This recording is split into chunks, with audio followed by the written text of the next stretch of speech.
ഇന്നത്തെ വിശേഷത്തിലേക്ക് എല്ലാവർക്കും സ്വാഗതം. 2-3 ദിവസമായി ലോങ് വീഡിയോ ഒന്നും ഇടാത്തത്. അപ്പോൾ ഷോർട്ട് വീഡിയോയിൽ ഇടുന്നുണ്ട്, കാണുന്നുണ്ട്. എനിക്ക് സബ്സ്ക്രൈബറെല്ലാം ദിവസം അങ്ങനെ കിട്ടലെല്ലാം ഉണ്ട് കേട്ടോ. 1, 2, 3 ലൈറ്റ് കിട്ടലുണ്ട്. എല്ലാവർക്കും താങ്ക്സ്. അപ്പോൾ അരിയെല്ലാം ഇട്ട് വെള്ളം തളിച്ചതിന് ശേഷം അരിയെല്ലാം കഴുകിയിട്ട് ആകുമ്പോഴത്തേക്കും വിനോദമായിട്ട് ടൗണിൽ പോയിട്ട് വരുമ്പോൾ ഞണ്ട് കിട്ടീനെ. ഞണ്ട് അങ്ങനെ വേണമെന്ന് വിളിച്ച് വെച്ചപ്പോൾ ഞാൻ ഒന്ന് വാങ്ങിക്കോന്ന്. എന്താ വെച്ചാൽ വറുത്തരച്ച് വെച്ചാൽ ഇല്ലേ നല്ല ടേസ്റ്റ് വന്ന്. പിന്നെ എപ്പോഴെങ്കിലല്ലേ ഞണ്ടെല്ലാം കിട്ടും. അത് അതിന് പോരാത്തതിന് എൻ്റെ ഇരട്ട കുട്ടികളിൽ നിന്ന് ഒരു മോക്ക് ഭയങ്കര ഇഷ്ടമാണ് കേട്ടോ ഈ ഞണ്ട് കറിയിൽ ഇങ്ങനെ ആക്കുമ്പോൾ. അമ്മ പണ്ടുണ്ടാക്കിയിട്ട് തരുന്ന ആ ഒരു ഓർമ്മയിലേക്ക് ഇങ്ങനെ നമ്മൾ അറിയാണ്ട് പോകുമല്ലേ. അപ്പോൾ ഞണ്ടെല്ലാം ഇങ്ങനെ പണ്ടെല്ലാം അധികവും ഞണ്ടെല്ലാം ഇങ്ങനെ കറി വെക്കൂലേ. അപ്പോൾ എൻ്റെ അമ്മേനെ ഓർമ്മ വരുന്ന കേട്ടോ ഞണ്ടെല്ലാം കിട്ടുമ്പോൾ. അപ്പോൾ ഇത് കഴുകി വൃത്തിയാക്കാൻ വേണ്ടിയിട്ട് കുറച്ച് പണിയുണ്ട്. എന്നാലും എല്ലാം ആക്കിയെടുത്ത് കറി വെച്ചാൽ അടിപൊളിയായിട്ട് കൂട്ടുകയും ചെയ്യാം കേട്ടോ.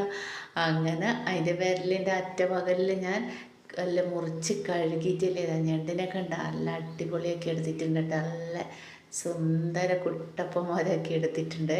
പിന്നെ അതിലേക്ക് ഉപ്പും മഞ്ഞൾപ്പൊടിയെല്ലാം ആവശ്യത്തിന് ഇട്ട് കൊടുത്തിട്ട് കുറച്ച് സമയം അടച്ച് വെക്കുക. അതെന്തിനാ വെച്ചാൽ നമുക്ക് തേങ്ങ വറുത്തരക്കണ്ടേ. അപ്പോൾ തേങ്ങ ഇങ്ങനെ കൊപ്ര പോലത്തെ തേങ്ങയെല്ലാം ഞാൻ ചിരകി വെച്ചിട്ടുണ്ട്. അതെടുത്തിട്ട് നല്ലപോലെ കറിവേപ്പില ഇട്ടിട്ട് ഇങ്ങനെ വറുത്തെടുക്കുക. എണ്ണ ഒഴിക്കും ഞാൻ. ഓരോരുത്തരും ഒരു എണ്ണ ഒഴിക്കണ്ടാണ്ട് വറുക്കാമെന്ന് പറയും. അപ്പോൾ ഞാൻ കുറച്ച് എണ്ണ ഒഴിച്ചിട്ട് തന്നെയാണ് വറുക്കുക കേട്ടോ. അമ്മയെല്ലാം അങ്ങനെ പണ്ടേ ഞാൻ ചെറുതിൽ അങ്ങനെ കണ്ടിട്ടാണ് ശീലം. അപ്പോൾ ഇതാ തേങ്ങയും കറിവേപ്പിലയെല്ലാം ഇട്ടിട്ട് നല്ലപോലെ തേങ്ങ മൂത്ത് വരുമ്പോഴേ അതിലേക്ക് 2 സ്പൂൺ അധികം മസാല ആവേണ്ട വെച്ചിട്ട് 2 സ്പൂണ് മല്ലിപ്പൊടിയും 2 സ്പൂണ് മുളക് പൊടിയും, അധികം എരിവില്ലാത്ത പൊടിയാണ്. അങ്ങനെ ഇട്ടിട്ട് അമ്മയിൽ ഇങ്ങനെ 4 സ്പൂണ് മല്ലിപ്പൊടിയെല്ലാം ഇടുന്നതാണ് കേട്ടോ. ഞാനിടാൻ 2 സ്പൂൺ ഇട്ടിട്ട് അധികം ഒരു മസാല ഇത് വേണ്ട ഇരിച്ചിട്ട് മക്കൾക്കെല്ലാം കൂട്ടണ്ടല്ലേ. അതുകൊണ്ട് അത് കരിയാതില്ല നല്ലപോലെ ചൂടാക്കി എടുക്കണേ. പിന്നെ ഞാൻ അതിലേക്ക് കുറച്ച് കുരുമുളക് പൊടിയും കൂടെ ചേർത്ത് കൊടുക്കുന്നുണ്ട്. ഈ ഞണ്ടും മീൻ കറിയെല്ലാം വെക്കുമ്പോൾ കുരുമുളക് പൊടി ചേർത്ത് കൊടുത്തിട്ടില്ലെങ്കിൽ എന്തോ പോലെയാണ്, അത് നിർബന്ധമാണ് കേട്ടോ എനിക്ക്. അപ്പോൾ അതും കൂടെ എല്ലാം വറുത്ത് മാറ്റി വെച്ചിട്ടുണ്ട്. തണിയും അരച്ചെടുക്കാം. പിന്നെ അതിലേക്ക് തക്കാളി, ഉള്ളി, പച്ചമുളക്, ഇഞ്ചി, വെളുത്തുള്ളി എല്ലാം മുറിച്ചിട്ടിട്ടുണ്ട് ആ ചട്ടിയിലേക്ക്.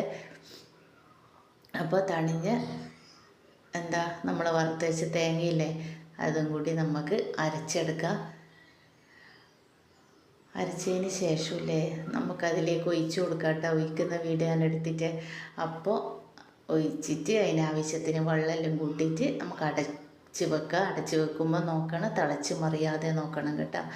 അപ്പോൾ ഇതിന് ബദലായിട്ടൊരു ഇത് മാത്രം കൂട്ടിയിട്ട് എങ്ങനെയാണ് ചോറുണ്ണോ മക്കളൊക്കെ ഒന്നും പറ്റൂല കേട്ടോ. അപ്പോൾ പിന്നെ ഞാൻ എപ്പോഴും പറയുന്ന പോലെ പരിപ്പോ തോരയോ പുളിശ്ശേരിയോ അങ്ങനെ എന്തെങ്കിലും ഒന്ന് വേണം. അപ്പോൾ ഇന്ന് പുളിശ്ശേരിയാക്കാമെന്ന് വിചാരിച്ചു. അപ്പോൾ ഒരു വഴുതനങ്ങ ഉണ്ടായിനെ, അതും ഒരു തക്കാളി ഇട്ടിട്ട് നമുക്ക് കുറച്ചല്ലേ വേണ്ടു, അതും ഒരു തക്കാളി ഇട്ടിട്ട് മഞ്ഞൾപ്പൊടി ഇട്ട് ഉപ്പ് ഇട്ടിട്ട് വേവിക്കാൻ വെച്ചു. പിന്നെ കുറച്ച് തേങ്ങ, ജീരകം, വെളുത്തുള്ളി, പച്ചമുളകെല്ലാം മിക്സിയിലെ ജാറിലേക്ക് ഇട്ടിട്ട് കുറച്ച് മോര് ഒഴിച്ചിട്ട് അരച്ച് നല്ലപോലെ എടുത്തിട്ട് അതിലേക്ക് ഒഴിക്കുക. പുളിശ്ശേരിയായല്ല. അപ്പോൾ ആ സമയത്ത് എൻ്റെ ഇത് ഞാൻ അടച്ച് വെച്ചിട്ടല്ല ഉണ്ടായിന്. അത് നോക്കുകയെന്ന് അടച്ച് വെച്ച് തിളച്ച് മറിഞ്ഞില്ലേ അമ്മ പറയുന്നതൊക്കെ അതിൻ്റെ ടേസ്റ്റ് മൊത്തം പോകുന്നു. അപ്പം മറിയാതെ ഞാനിങ്ങനെ നോക്കിയിട്ട് ഒന്നും കൂടി ഇളക്കി കൊടുത്ത് അടച്ച് വെച്ചിട്ടോ. അപ്പോൾ ഈ അരച്ചെടുത്ത അരവില്ലേ നമുക്ക് അതും കൂടി അതിലേക്ക് ഒഴിച്ച് കൊടുക്കാം കേട്ടോ. നല്ല മഷി പോലെ അരയാണ്. അതും കൂടി ഒഴിച്ച് കൊടുത്തു. അപ്പോൾ നല്ല പോലെ ഒന്ന് തിളക്കട്ടെ. ഞാൻ ആദ്യം വെച്ച ചട്ടി പിന്നെ മൺചട്ടിയിലാണ് ആക്കിയിട്ട് വെച്ചിനെ പുളിശ്ശേരിക്ക്. അപ്പോൾ അതുകൊണ്ട് ഇങ്ങനെ ചോരുന്നുണ്ട്. ആ ചട്ടീൻ്റെ അടി പൊട്ടിയെന്ന് തോന്നുന്നു. അതാണ് കേട്ടോ ഈ ചട്ടിയിലേക്ക് മാറ്റിയത്, ഈ ചീൻചട്ടിയിലേക്ക് മാറ്റിയത്. എനിക്ക് പുളിശ്ശേരി മൺചട്ടിയിലൊക്കെ ഭയങ്കര ഇഷ്ടമാട്ടോ. എൻ്റെ പുളിശ്ശേരി വെക്കുന്ന മൺചട്ടി അതതിൻ്റെ അടിയൊന്നിങ്ങനെ ഇങ്ങനെ പൊളന്ന പോലെയുണ്ട്. അതാണ് തോന്നുന്നു വെള്ളം ഉറ്റിപ്പോന്ന്. നേരത്തെ കണ്ടത് ഭാഗ്യം. അപ്പോൾ ഇല്ലെങ്കിൽ തേങ്ങ എല്ലാം അരച്ചതെല്ലാം അതിൻ്റെ ഒലിച്ചിറങ്ങട്ടിയായിരുന്നു. അത് അത്ര പെട്ടെന്ന് പുളിശ്ശേരി റെഡിയായി കേട്ടോ. അപ്പോൾ ഇതാ അതിലേക്ക് വറവാക്കാൻ വേണ്ടിയിട്ട് കടുവും ഉലുവയും കറിവേപ്പിലയും ചുവന്നമുളകും എല്ലാം ഇതിലത്തെ വറവ് അതെല്ലാം കൂടി ചേർത്ത് മൂക്കുമ്പോൾ നമുക്ക് അതിലേക്ക് ഒഴിച്ചു കൊടുക്കാം. അങ്ങനെ പുളിശ്ശേരിയും കൂടെ റെഡിയാവും. നല്ല ടേസ്റ്റല്ല ഇങ്ങനത്തെ പുളിശ്ശേരി വറുത്തരച്ച് എന്ന മീനായാലും അതും കൂടി, അല്ലെങ്കിൽ ചിക്കൻ കറി അങ്ങനെ എന്തെങ്കിലും, പിന്നെ കുറുവച്ചോറ് അങ്ങനെ ഇതാൻ്റെ എന്താ ഞണ്ട് കറി, വറുത്തരച്ച ഞണ്ട് കറി അടിപൊളിയായിട്ടുണ്ട് കേട്ടോ.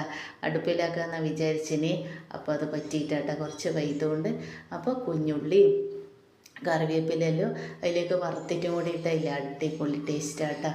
അപ്പോൾ സൂപ്പർ ഞണ്ട് കറി ഇതാ. എല്ലാവരും ഒന്ന് ഉണ്ടാക്കി നോക്കണേ. എൻ്റെ വീഡിയോ കാണുന്നവരെല്ലാവരും ഒന്ന് സബ്സ്ക്രൈബ് ചെയ്യണം, ലൈക്ക് ചെയ്യണം, ഷെയർ ചെയ്യണം കേട്ടോ. എല്ലാവരും ഒന്ന് സപ്പോർട്ട് ചെയ്യണേ. അപ്പോൾ ചോറ് വിനോദേട്ടന് വിളമ്പി കൊടുക്കട്ടെ.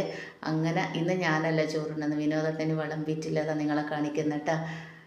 അപ്പോൾ പുളിശ്ശേരി ഒഴിച്ച് ചോറിട്ട് പുളിശ്ശേരി ഒഴിച്ച് ഞണ്ട് കറി, അടിപൊളി ഞണ്ട് കറി കേട്ടോ. നല്ല കുറുക്കനിൽ എരിവെല്ലാം ഉണ്ട്, നല്ല ടേസ്റ്റ് നോക്കിനെ. അത് ഒഴിച്ച് പിന്നെ പച്ചപ്പയർ ഇങ്ങനെ മെഴുക്ക് വരട്ടിയാക്കിനെ അതും കൂടി ഇട്ട് കൊടുത്ത്. അപ്പോൾ കഴിക്കട്ടെ. നാളെ കാണാം. ബൈ.